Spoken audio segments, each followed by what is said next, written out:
Oscar Wilde, The Picture of Dorian Gray, Part 109.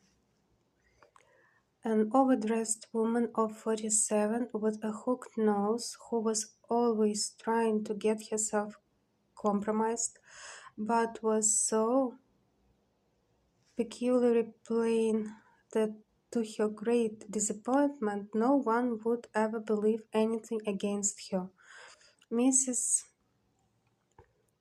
Erlyn, a pushing nobody, with delightful lips and Venetian red hair. Lady Alice Chapman, his hostess's daughter, a dowdy dull girl with one of those characteristic British faces that once seen are never remembered, and her husband, a red-cheeked, white-whiskered creature who, like so many of his class, was under the impression that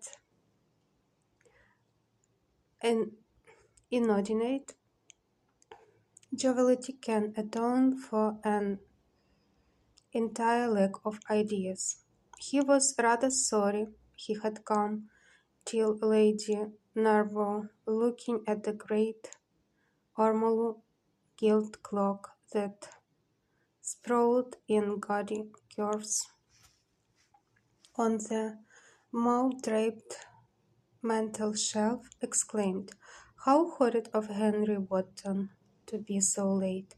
I sent round to him this morning on chance, and he promised faithfully not to disappoint me."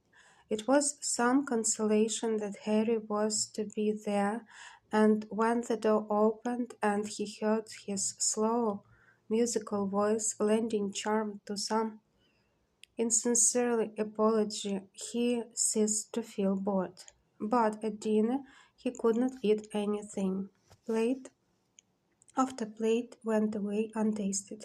Lady Narborough kept scolding him for what she called an insult to poor Adolphe, who invented the menu specially for you, and now and then Lord Henry looked across at him, wondering at his silence and abstracted manner. From time to time the butler filled his glass with champagne.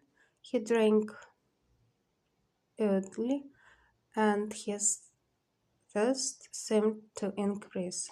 "Dorian," said Lord Henry at last, as the chaud-froid was being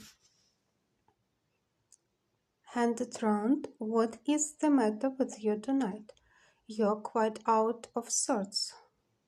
"I believe he is in love," cried Lady Narborough, "and that he is afraid to tell me for fear I should be jealous." "He is quite right. I certainly should." "Dear Lady Harborough," murmured Dorian, smiling, "I have not been in love for a whole week, not, in fact, since Madame de Ferrol left town." "How you mean? How you men can fall in love with that woman?" exclaimed the old lady. "I really can't understand it."